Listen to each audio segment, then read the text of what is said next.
সন্ত্রাস জঙ্গিবাদের মতো দুর্নীতির বিরুদ্ধে কঠোর ব্যবস্থা হুঁশিয়ারি প্রধানমন্ত্রীর। জনপ্রশাসন মন্ত্রণালয়ের পরিদর্শন।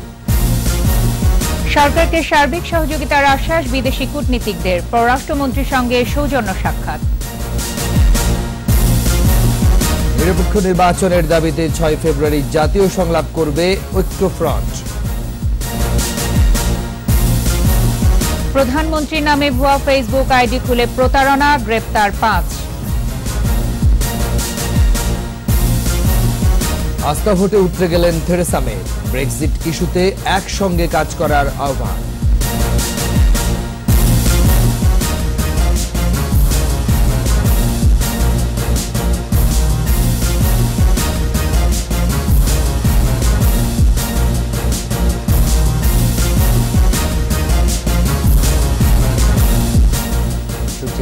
সিকিউরিটি ইসলামী ব্যাংক লিমিটেড সংবাদ শিরোনাম। সবাইকে আমন্ত্রণ জানাচ্ছি সন্ধ্যা ৭টার ২১ সংবাদে। আপনাদের সাথে আছি আমি রাজীব জামান এবং আমি ফারজানা আখি। এছাড়াও সংবাদে আরো থাকছে, বিপিএল এ কাল ঢাকার সামনে সিলেট, আর কুমিল্লার মোকাবেলা করবে খুলনা।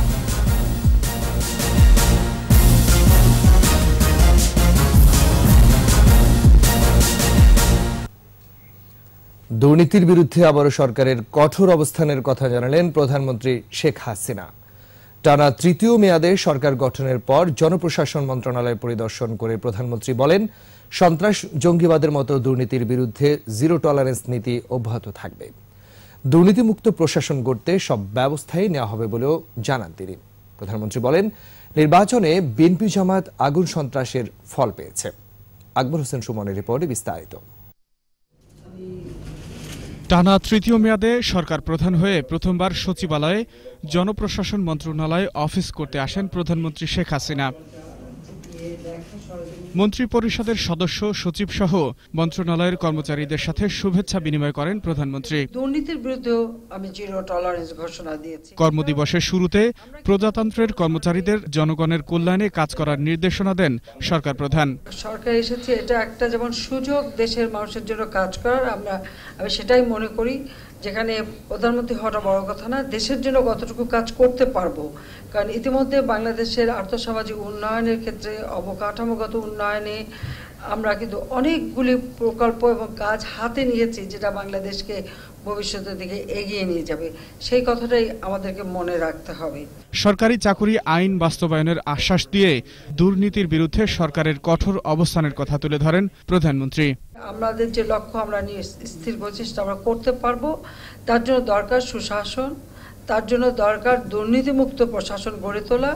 এবং যেহেতু আমি বেতন ভাতা সুযোগ সুবিধা এত বেশি বৃদ্ধি করে দিয়েছি, সেই ক্ষেত্রে আমি তো মনে করি যে এখন আর ওই দুর্নীতির প্রয়োজন না, যা প্রয়োজন সেটা তো আমরা মিটাচ্ছি, তাহলে দুর্নীতি কেন হবে? কাজে এখানে মানুষের মন মানসিকতাটা পরিবর্তন করতে হবে এবং সুনির্দিষ্ট একটা নির্দেশনা আপনাদের যেতে হবে একেবারে তৃণমূল পর্যায় পর্যন্ত, যে কেউ যদি এই ধরনের দুর্নীতিগ্রস্ত হয় সঙ্গে সঙ্গে তার বিরুদ্ধে যথাযথ ব্যবস্থা নিতে হবে। অগ্নি সন্ত্রাসের কারণে নির্বাচনে বিএনপি জামাতকে জনগণ প্রত্যাখ্যান করেছে বলে মন্তব্য করেন শেখ হাসিনা। 2014 নির্বাচন ঠেকানোর নামে যে অগ্নি সন্ত্রাস বিএনপি জামাত শুরু করে, তার ফলে মানুষ তাদেরকে সম্পূর্ণভাবে প্রত্যাখ্যান করে। তার ফলাফলটা আমরা পাই বর্তমান সময় যে নির্বাচনটা হলো, সেই নির্বাচনের মধ্য দিয়ে। অর্থনৈতিক সক্ষমতার সর্বোচ্চ ব্যবহার করে আগামী 5 বছরে অর্থনৈতিক প্রবৃদ্ধি ডাবল ডিজিটে পৌঁছবে বলেও জানান প্রধানমন্ত্রী শেখ হাসিনা। এই 5 বছরের মধ্যে আমরা আমাদের প্রবৃদ্ধি 10 ভাগে আমরা নিয়ে আসতে চাই, ডাবল ডিজিট আমরা পৌঁছাতে চাই। আকবর হোসেন সুমন, 21 টেলিভিশন, ঢাকা। বাংলাদেশের উন্নয়ন সহযোগী হিসেবে পাশে থাকার আশ্বাস দিলেন বিভিন্ন দেশের কূটনীতিকরা। বিকেলে রাজধানীর রাষ্ট্রীয় অতিথি ভবন পদ্মায় নতুন পররাষ্ট্রমন্ত্রী ও প্রতিমন্ত্রীর সঙ্গে প্রথম বৈঠক শেষে সাংবাদিকদের তারা একথা জানান। একই সঙ্গে বাংলাদেশের পররাষ্ট্রনীতি সম্পর্কেও তাদের অবহিত করা হয়েছে বলেও জানান তারা। মফিউর রহমানের রিপোর্ট। নির্বাচন পরবর্তী নতুন সরকারের মন্ত্রী প্রতিমন্ত্রীর সঙ্গে বিকেলে রাষ্ট্রীয় অতিথি ভবন পদ্মায় সাক্ষাৎ করেন বিভিন্ন দেশের কূটনীতিকরা। পররাষ্ট্রমন্ত্রী ডক্টর আব্দুল মোমেন তাদের বাংলাদেশের পররাষ্ট্রনীতি সম্পর্কে অবহিত করেন। একই সাথে সবাইকে উন্নয়ন সহযোগী হিসেবে পাশে থাকারও আহ্বান জানান।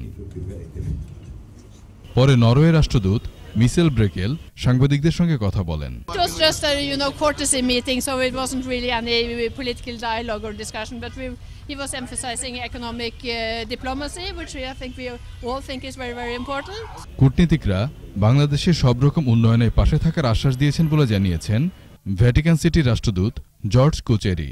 We also promised our support, our cooperation, and also the collaboration with the ministry for the development of this country, for the progress, prosperity, and peace of Bangladesh.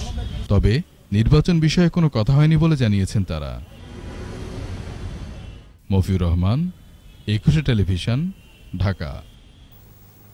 অবাধ সুষ্ঠু নিরপেক্ষ নির্বাচনের দাবিতে 28 জানুয়ারির পরিবর্তে 6 ফেব্রুয়ারি নাগরিক সংলাপ করবে ঐক্যফ্রন্ট। বিকেলে ঐক্যফ্রন্টের স্টিয়ারিং কমিটির বৈঠকের পর এই কথা জানান নেতারা। তারা বলেন, নির্বাচনে এমন ভোট জালিয়াতি বিশ্বের ইতিহাসে বিরল। 30 ডিসেম্বরের ভোট প্রত্যাখ্যান করে জনগণ তাদের পাশে থাকবে এমন কর্মসূচি নির্ধারণ করতে এই বৈঠক বলেও জানান নেতারা।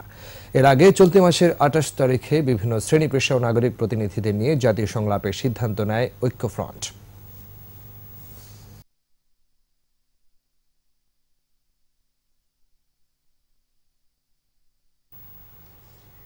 মহাজোটের শরিকরা বিরোধী দলে থাকলেই ভালো হবে বলে মন্তব্য করেছেন সড়ক পরিবহন ও সেতু মন্ত্রী ওবায়দুল কাদের।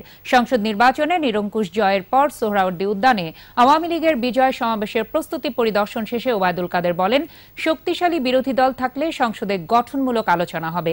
সাংবাদিকদের প্রশ্নের উত্তরে তিনি জানান, 14 দলের শরিকদের সঙ্গে কোনো টানাপোড়েন নেই। যদি কোনো সমস্যা থাকে তাহলে আলোচনার মাধ্যমে সমাধান করা হবে। বিএনপি মহাসচিব মির্জা ফখরুলের সাম্প্রতিক বক্তব্যেরও সমালোচনা করেন তিনি। বলেন, বেপরোয়া চালক যেমন দুর্ঘটনার কারণ, ঠিক তেমনি রাজনীতিতেও বেপরোয়া চালকের কারণে দুর্ঘটনা ঘটতে পারে।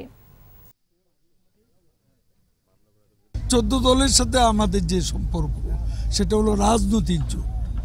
কাজে রাজনৈতিক জোট আমাদের থাকবেই, 14 দল থাকবে। সংসদে তারা বিরোধী দলেরা আসনে বসলে এবং দায়িত্বশীল বিরোধিতা যদি তারা করেন, সেটা সরকারের জন্য ভালো, তাদের জন্য ভালো। টিআইবির প্রতিবেদনে ভোট ডাকাতির সুস্পষ্ট প্রমাণ উঠে এসেছে বলে মন্তব্য করেছেন বিএনপির সিনিয়র যুগ্ম মহাসচিব রুহুল কবির রিজভী। নয়াপল্টন কার্যালয়ের সংবাদ সম্মেলনে তিনি বলেন, এই মহাসত্য প্রকাশের পর নির্বাচন কমিশনের মন্ত্রীরা মুখ লুকাতে পারছে না। ভোট কারচুপির জন্য পুলিশ কর্মকর্তাদের রাষ্ট্রীয় পদক দেওয়ার আয়োজন চলছে বলেও দাবি করেন রিজভী। খালেদা জিয়ার স্বাস্থ্যের অবনতি হয়েছে উল্লেখ করে দ্রুত তাকে বিশেষায়িত হাসপাতালে চিকিৎসার দাবি জানান এই বিএনপি নেতা।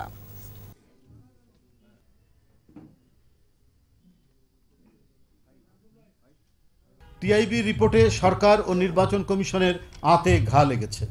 টিআইবি রিপোর্টে ভোট ডাকাতির মহা সত্য প্রকাশ হওয়াতে সরকারের মন্ত্রীরা ও নির্বাচন কমিশন মুখ লুকাতে পারছে না। সেজন্য আর্তচিৎকার করে সত্য লুকানোর চেষ্টা করলেও তাতে কোনো লাভ হচ্ছে না। প্রধানমন্ত্রী শেখ হাসিনা ও তাঁর পরিবারের সদস্য সহ জাতীয় নেতাদের নামে ভুয়া ফেসবুক অ্যাকাউন্ট চালানোর অভিযোগে 5 জনকে গ্রেপ্তার করেছে র্যাব। এসব অ্যাকাউন্টের মাধ্যমে গার্মেন্ট কর্মীদের বিভ্রান্ত করা, একাদশ জাতীয় সংসদ নির্বাচনকে প্রশ্নবিদ্ধ করা এবং সংসদে সংরক্ষিত নারী আসনে মনোনয়ন প্রত্যাশীদের সঙ্গে প্রতারণা করা হচ্ছিল বলে জানিয়েছেন র্যাবের গণমাধ্যম শাখার পরিচালক মুফতি মাহমুদ খান। তৌহিদুর রহমানের রিপোর্ট। প্রধানমন্ত্রী শেখ হাসিনা, তাঁর বোন শেখ রেহানা, মেয়ে সাইমা ওয়াজেদ পুতুল সহ অন্যান্য জাতীয় নেতাদের নামে ভুয়া ফেসবুক অ্যাকাউন্ট খুলে বিভিন্ন অপরাধমূলক কাজের অভিযোগে গ্রেফতার করা হয় 5 যুবককে। বুধবার রাতে রাজধানীর মগবাজার, মোহাম্মদপুর, সাভার, ডেমরা ও কেরানীগঞ্জে অভিযান চালিয়ে তাদের গ্রেফতার করে র্যাব 2। গ্রেফতারকৃতরা হল ওমর ফারুক, সাব্বির হোসেন, আলামিন, আমিনুল ইসলাম এবং মনির হোসেন। গ্রেফতার ওমর ফারুক প্রধানমন্ত্রীর নামে 6টি, সাইমা ওয়াজেদ পুতুলের নামে 1টি সহ 36টি ভুয়া অ্যাকাউন্টের মাধ্যমে দেশবিরোধী ষড়যন্ত্র চালাত বলে জানান র্যাবের গণমাধ্যম শাখার পরিচালক। সংসদে সংরক্ষিত নারী আসনে মনোনয়ন পাইয়ে দেওয়ার কথা বলে টাকা দাবি করত এসব ব্যক্তি। এই ফেসবুকগুলিকে মাননীয় প্রধানমন্ত্রীর ছবি সহই দিয়েছে, নাম সেম। এরপরে গ্রহণযোগ্যতা অর্জনের জন্য বিভিন্ন রকমের উন্নয়নের যে সকল চিত্র সেগুলি তারা দিয়ে থাকে। এইভাবে তারা বিভিন্ন জনের থেকে তারা টাকা পয়সার ব্যাপারে তারা যোগাযোগ করেছে। মাননীয় প্রধানমন্ত্রীর সঙ্গে আমরা কাজ করি, ওনাদের সঙ্গে বিভিন্ন সময় আমরা রিপোর্ট দিয়ে থাকি। অসুবিধা নাই, আপনারা আমরা কাজ করে দেবো, আপনার এটা বেশ ভালো ভাবেই সবকিছু হবে, আর আপনার নমিনেশনটা মোটামুটি আমরা ক্লিয়ার করে দিব।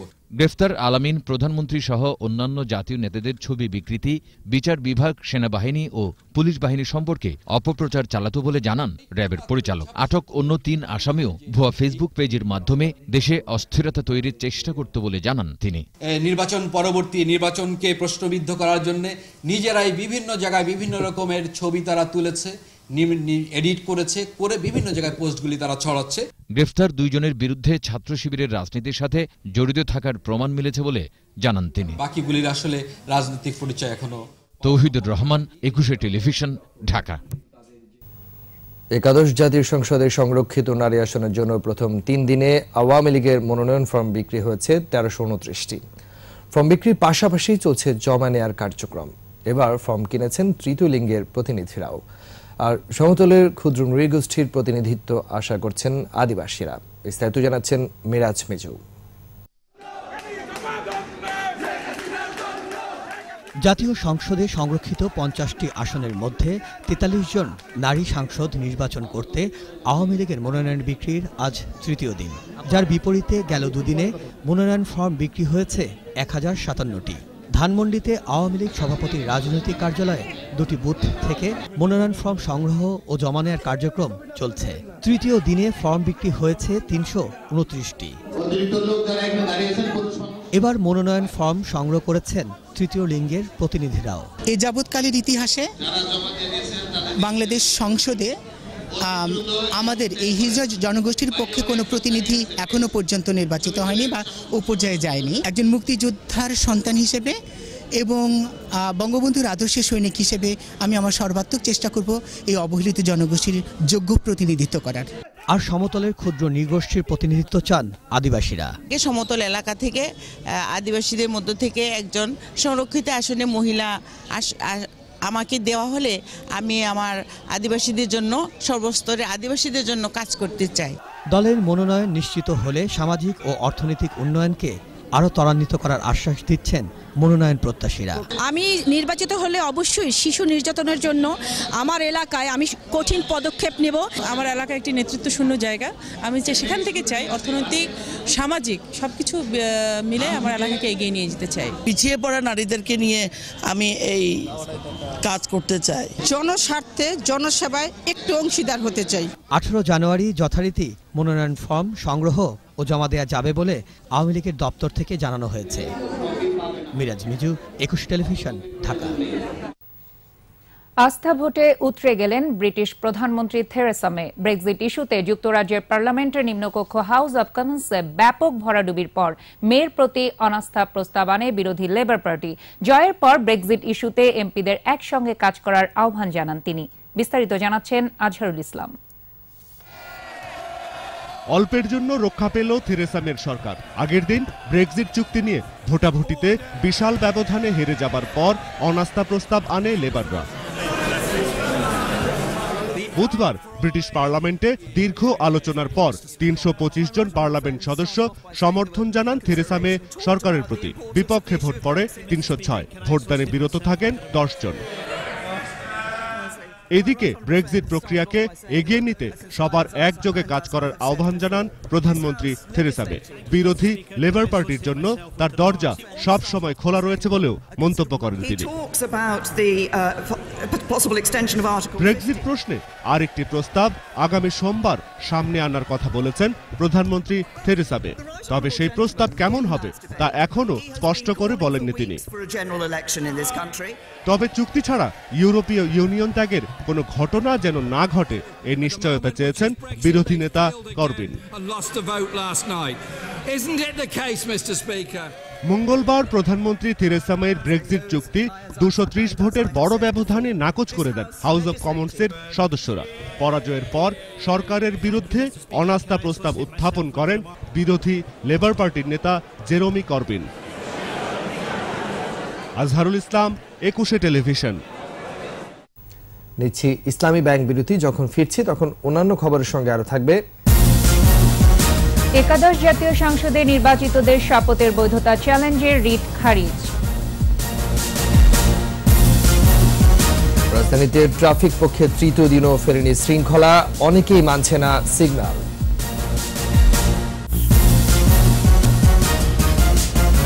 দেখছেন সন্ধ্যা ৭:২১ সংবাদ।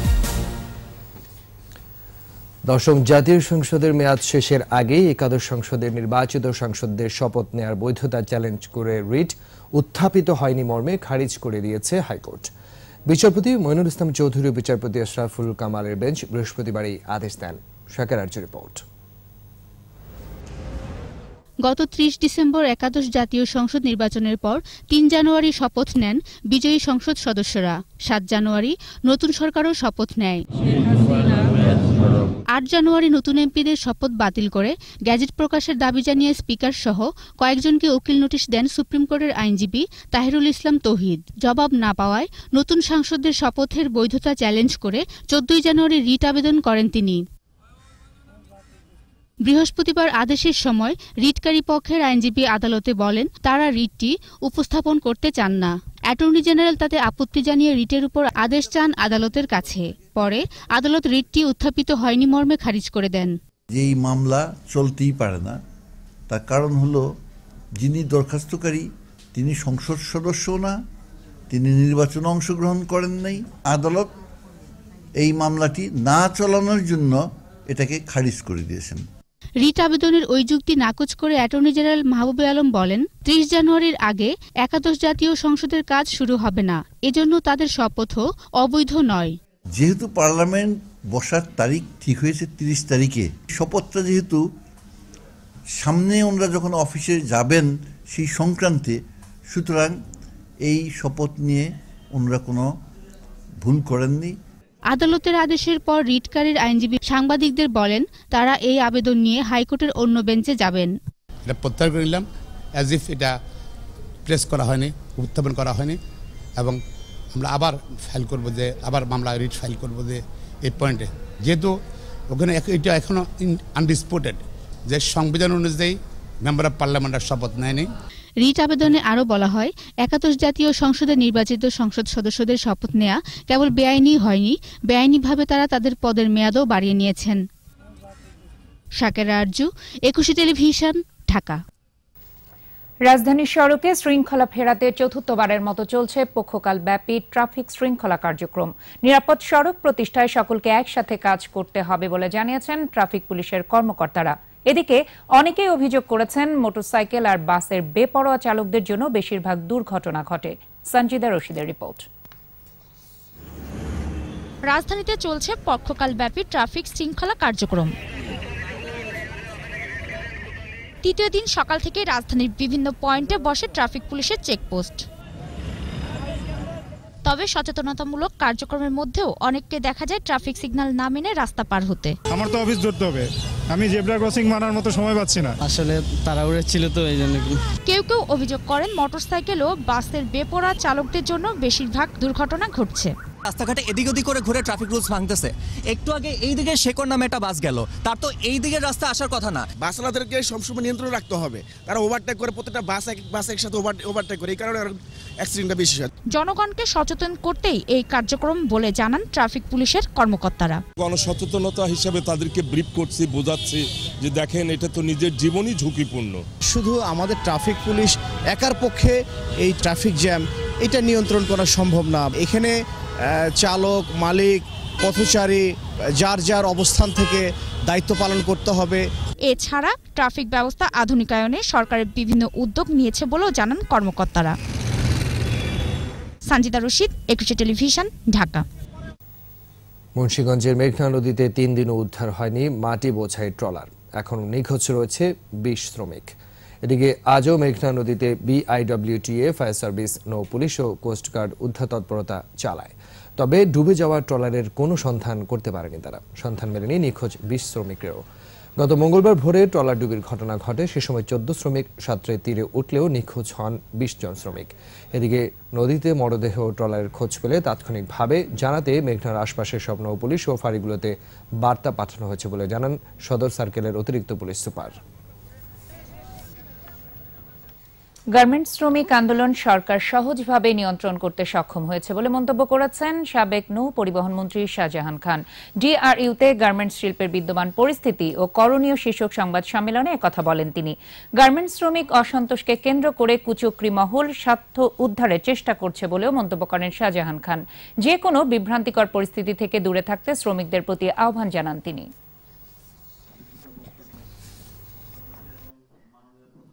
এবার আমাদের সাপ্তাহিক আয়োজন সোশ্যাল ইসলামী ব্যাংক লিমিটেড কৃষি।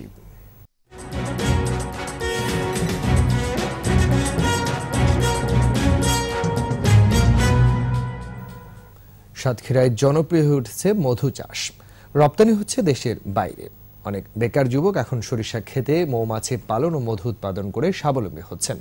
সাতক্ষীরা প্রতিনিধি জি এম মনিরুল ইসলাম মিনি রিপোর্ট জানাচ্ছেন রত্না জামান। সরিষা ক্ষেতের পাশে মৌমাছির বাক্স নিয়ে হাজির মোয়ালারা। মৌমাছিরা সরিষা ফুল থেকে মধু সংগ্রহ করে। ক্ষেতের পাশে মৌ চাষ করলে ফুলের পরাগায়ন এবং একই সাথে তুলনামূলক ফলনও বেশি হয়। 25,000 টাকা খরচায় মৌ চাষ করলে 1 লাখ টাকা আয় করা সম্ভব। মৌমাছির চাক বসানোর ফলে আমাদের সরিষার ফলন ভালো হচ্ছে। সাতক্ষীরা থেকে আমরা সরিষার মধু সংগ্রহ করি, তারপর দেশের বিভিন্ন জেলায় বিভিন্ন ডিস্ট্রিক্টে আমরা চলে যাই। যা মধু সংগ্রহ হয় তা লাভজনক। সরকারিভাবে একটু সহযোগিতার হাত বাড়াতো সরকার, যেমন বাইরে রপ্তানি সুবিধা, প্রান্তিক চাষি যারা অর্থাৎ সরিষা চাষি যারা মৌ চাষে ফসলের পরাগায়ন হচ্ছে, এরম বিষয়ে সরকারি উদ্যোগের কোনো বিজ্ঞাপন বা কোনো প্রচার। সাতক্ষীরায় সরিষা ক্ষেতের পাশে মৌমাছি পালন করে মধু চাষ বৃদ্ধি পাচ্ছে। মধু উৎপাদনে আগ্রহী করতে ভর্তুকির দাবি মৌ খামার সমিতির নেতাদের। যারা উৎপাদন করে তাদেরকে একটু রপ্তানি ভর্তুকির আওতায় এনে কিছুটা ভর্তুকি দেওয়ার ব্যবস্থা করা যায়, সেই ক্ষেত্রে মৌ চাষীদের উদ্যম আরো বাড়বে। সরিষা ক্ষেতের পাশে মৌমাছি পালনে ক্ষেতে কীটনাশক ব্যবহার করা লাগে না বলে জানালেন কৃষি কর্মকর্তা। মৌ চাষ করতে যায় তখন ভ্রাম্যমাণ মৌ চাষীরা আছে তাদেরকে বাধা প্রদান করে যে না আমাদের ফলন কমে যাবে, কিন্তু আসলে বিষয়টা তা নয়, বরং আমরা 25 থেকে 30 ভাগ ফলন বেড়ে যায়। পৌষ থেকে ফাল্গুন মাস পর্যন্ত সরিষা, ধনিয়া, কালোজিরা ক্ষেতের কাছে মৌ বাক্স স্থাপন করে মধু সংগ্রহ করা হয়। রত্না জামান, 21 টেলিভিশন। আবারও নিচ্ছে ইসলামী ব্যাংক বিরতি। যখন ফিরছি তখন অন্যান্য খবরের সঙ্গে আরো থাকছে। তীব্র শীতে ঠাকুরগাঁওয়ে 1 সপ্তাহে 8 শিশুর মৃত্যু। হাসপাতালে বাড়ছে রোগীর সংখ্যা। লালমনিরহাটে কৃষি জমিতে গড়ে উঠছে ইটভাটা, হুমকিতে ফসল, পরিবেশ, জনস্বাস্থ্য।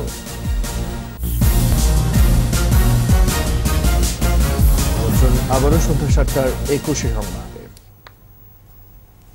নোয়াখালীর সুবর্ণচরে ধর্ষণের শিকার গৃহবধূ 17 দিন চিকিৎসা শেষে বাড়ি ফিরেছেন। দুপুরে নোয়াখালী জেনারেল হাসপাতালের চিকিৎসকরা তাকে ছাড়পত্র দেন। হাসপাতালের আবাসিক মেডিকেল অফিসার জানান, মেডিকেল বোর্ডের পরামর্শ অনুযায়ী 2 সপ্তাহের বেশি সময় রোগীকে প্রয়োজনীয় পরীক্ষা নিরীক্ষা ও চিকিৎসা শেষে ছাড়পত্র দেওয়া হয়েছে। তবে হাড়ের চিকিৎসার জন্য তাকে 2রা ফেব্রুয়ারি আবার ডাক্তার দেখাতে হবে। এদিকে গোয়েন্দা পুলিশের একটি দল হাসপাতাল থেকে ভুক্তভোগীকে নিয়ে তার বাড়িতে যায়। ভুক্তভোগী নিরাপত্তায় সচেষ্ট আছেন বলে জানায় পুলিশ। গত 30 ডিসেম্বর চরজুবলিতে সংঘবদ্ধ ধর্ষণের শিকার হন ওই গৃহবধূ। চট্টগ্রামকে পর্যায়ক্রমে আধুনিক, পরিকল্পিত, নান্দনিক নগর হিসেবে গড়ে তোলার কাজ চলছে বলে জানিয়েছেন চট্টগ্রাম সিটি মেয়র আজম নাসির উদ্দিন। সকালে নগর ভবনে Bangladesh municipal development fund BMDF এর সাথে চুক্তি স্বাক্ষর অনুষ্ঠানে তিনি এসব কথা বলেন। বিপ্লব মজুমদারের ক্যামেরায় হাসান ফেরদৌসের রিপোর্ট, জানাচ্ছেন আফসানা নীলা। নগরীর হালি শহর ফৈল্লাতুলি বাজারে কিচেন মার্কেট নির্মাণে Bangladesh municipal development fund BMDF এর সাথে চুক্তি স্বাক্ষরিত হয়। নগর ভবনে আয়োজিত অনুষ্ঠানে যোগ দেন প্রকল্পের আর্থিক সহায়তাকারী প্রতিষ্ঠান BMDF এর কর্মকর্তা সহ সিটি কর্পোরেশনের ঊর্ধ্বতন কর্মকর্তারা। 20 কোটি 69 লাখ টাকা ব্যয়ে প্রায় 31 কাঠা জমির ওপর নির্মাণ করা হচ্ছে এই ভবন।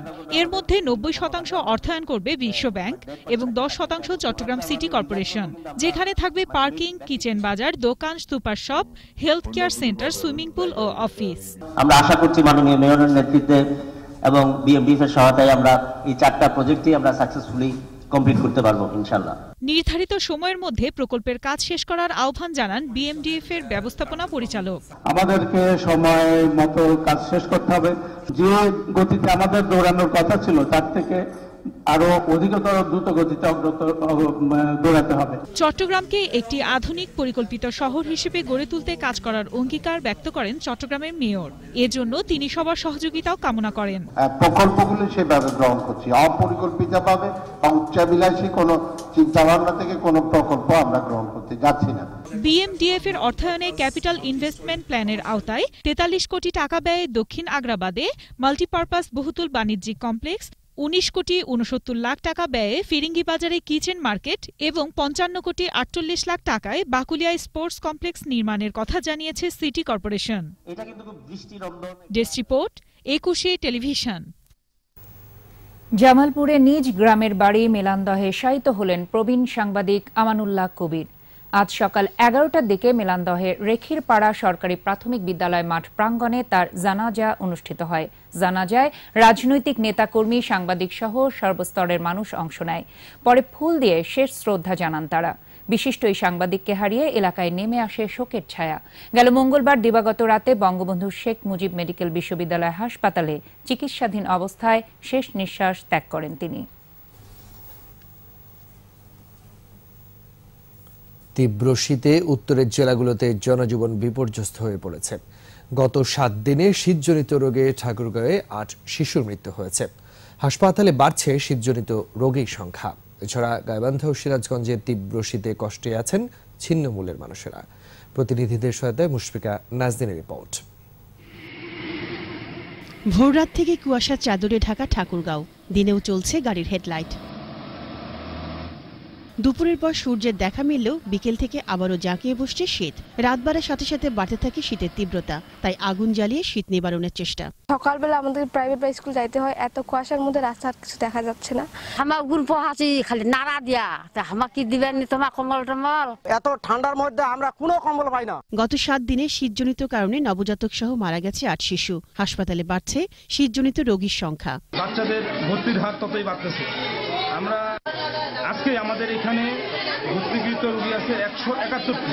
এই অবস্থায় শীত বস্ত্র বিতরণ করা হচ্ছে বলে জানান জেলা প্রশাসক। মাননীয় প্রধানমন্ত্রীর দপ্তর থেকে আমরা 19,000 কম্বল পেয়েছি, সেগুলো আমরা উপজেলায় বিভাজন করে দিয়েছি এবং উপজেলা থেকে ইউনিয়ন ওয়াইজ সেগুলো বন্টন করা হচ্ছে। চুয়াডাঙ্গায়ও বেড়েছে শীতের তীব্রতা। এতে সবচেয়ে বেশি বিপাকে পড়েছেন খেটে খাওয়া মানুষ। সহ্য করা যাচ্ছে খেটে খাওয়া মানুষের জন্য তো শীতের খুব কষ্টই হয়েছে। পূর্বাভাস অনুযায়ী 2 থেকে 3টা হচ্ছে শৈত্যপ্রবাহের সম্ভাবনা রয়েছে। তার ভিতরে 2টা তীব্র শৈত্যপ্রবাহের রূপ নিতে পারে। শীতজনিত রোগে আক্রান্ত হয়ে প্রতিদিনই হাসপাতালগুলোতে রোগীর ভিড় বাড়ছে। শিশুদের জন্য 15টা করে বিছানা আছে, সেখানে প্রতিদিন 50টা করে রোগী থাকছে, যার ফলে অনেক রোগী আমরা ফ্লোরে দিতে বাধ্য হচ্ছে। এদিকে তীব্র শীতে সিরাজগঞ্জের হাসপাতালগুলোতেও বেড়েছে শীতজনিত রোগে আক্রান্ত রোগীর সংখ্যা। নিউমোনিয়া, ডায়রিয়া ও জ্বরে বেশি আক্রান্ত হচ্ছে শিশুরা। শীত নিবারণে দ্রুত দরিদ্র মানুষের মাঝে পর্যাপ্ত শীত বস্ত্র বিতরণের দাবি ভুক্তভোগীদের। মুশফিকা নাজনীন, 21 টেলিভিশন। লালমনিরহাটের কৃষি জমিতে অবৈধভাবে গড়ে তোলা হচ্ছে ইটভাটা। কোনো নিয়ম নীতির তোয়াক্কা করছেন না প্রভাবশালী ভাটা মালিকরা।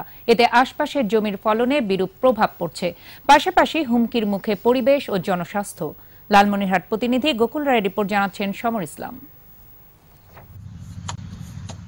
ফসলের জমি থেকে এভাবে মাটি কাটা হচ্ছে ইটভাটার জন্য। জেলার বিভিন্ন স্থানে পরিবেশের ছাড়পত্র ছাড়াই ফসলি জমিতে গড়ে উঠেছে ইটভাটা। স্থানীয়রা বলছেন, নগদ টাকার প্রলোভনে কৃষকদের কাছ থেকে ভাটার মালিকরা মাটি কিনে নিচ্ছে, ফলে আবাদে বিরূপ প্রভাব ছাড়াও জমির দীর্ঘমেয়াদী ক্ষতি হচ্ছে। এই ভাটা যে স্থাপন করছে, এখানে কোনো সরকারি অনুমোদন বা কোথাও কোনো আবেদনও করেন। তুমি আমাদের কাছে চাইছি, বলে তুমি ওই জমিটা দাও, পরিবর্তে আমি অন্যখানে জমি কিনি নাও। এখন মাটিটা আগের চেয়ে কমে গেছে, ফসলটা অনুরূপ সেরকম কমে গেছে। এক জমি মাটি কাটার পর আমরা বাধ্য হয়ে ওই মাটিটা কেটে নিচ্ছি। কিন্তু আসলে আমাদের উর্বর মাটিগুলো নষ্ট হয়ে গেছে। কৃষকের কাছ থেকে তো জমিতে একটু ফসল কম হলে তো কৃষকের কাছ থেকে ওরা খরিদ করি না। তাছাড়া যেখানে সেখানে ইটভাটা গড়ে ওঠায় নষ্ট হচ্ছে আবাদি জমি, রাস্তাঘাট, হুমকিতে স্থানীয়দের স্বাস্থ্য। তবে অভিযোগ মানতে নারাজ ইটভাটার মালিকরা। ধুলিয়াবালিতে গাড়ি চলাচল, চারিপাশে গাড়ি যাতায়াত করতেছে, ধুলিয়াবালি আসতেছে, যে বুক আমারই জাম হয়ে গেছে। রাস্তাঘাটেরও সমস্যা হয়, চলাফেরা। 4-5 মণ ধান হইতো না, সেই জমিগুলো নিচু হওয়াতে ওই জমিগুলোতে মোটামুটি 20 থেকে 25 মণ ধান কৃষকরা পাচ্ছে, এমনটাই তথ্য আমাদের কাছে আছে। কৃষি সম্প্রসারণ অধিদপ্তর বলছে ইটভাটার কারণে আবাদি জমির ভয়াবহ ক্ষতি হচ্ছে। যে জমির থেকে টপসয়েল তুলে নিয়ে ইটে তৈরি করা হলো, সেই জমিটার ক্ষেত্রে অনুর্বরতা চলে আসে। জেলায় 47টি ইটভাটার মধ্যে পরিবেশ অধিদপ্তরের অনুমোদন আছে মাত্র 8টির। সমর ইসলাম, 21 টেলিভিশন। এবার বিআরবি কেবলস ব্যবসা বাণিজ্যের খবর।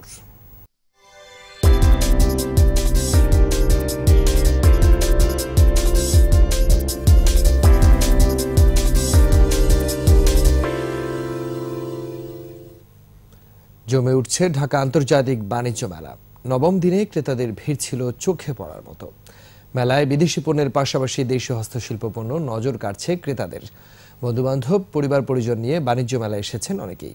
গৃহস্থলী পণ্য, খাদ্য সামগ্রীর দোকানগুলোতে ভিড় বাড়তে শুরু করেছে। সামনের দিনগুলোতে বেচাকেনা আরও ভালো হবে বলে আশা করছেন বিক্রেতারা।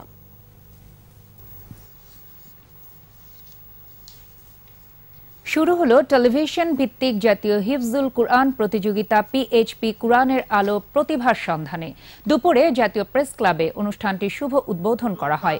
অনুষ্ঠানে প্রধান অতিথি ছিলেন পিএইচপি ফ্যামিলির চেয়ারম্যান সুফি মোহাম্মদ মিজানুর রহমান, আর বিশেষ অতিথি হিসেবে ছিলেন বিজিএমই এর সাবেক সভাপতি আতিকুর রহমান। 2009 সাল থেকে প্রতিভা আপনার, সহযোগিতা আমাদের এই স্লোগানকে সামনে রেখে কুরআনের হাফেজদের বিশ্ব দরবারে তুলে ধরতে কুরআনের আলো ফাউন্ডেশন এই প্রতিযোগিতার আয়োজন করে আসছে।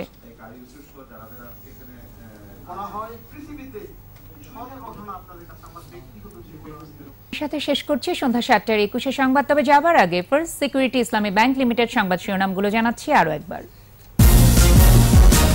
সন্ত্রাস, জঙ্গিবাদের মতো দুর্নীতির বিরুদ্ধে কঠোর ব্যবস্থা, হুঁশিয়ারি প্রধানমন্ত্রীর। জনপ্রশাসন মন্ত্রণালয় পরিদর্শন।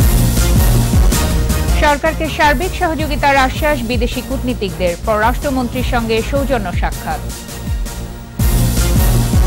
নিরপেক্ষ নির্বাচনের দাবিতে 6 ফেব্রুয়ারি জাতীয় সংলাপ করবে ঐক্যফ্রন্ট। প্রধানমন্ত্রীর নামে ভুয়া ফেসবুক আইডি খুলে প্রতারণা, গ্রেপ্তার 5। আস্থা ভোটে উচ্চে গেলেন থেরেসা মে, ব্রেক্সিট ইস্যুতে একসঙ্গে কাজ করার আহ্বান।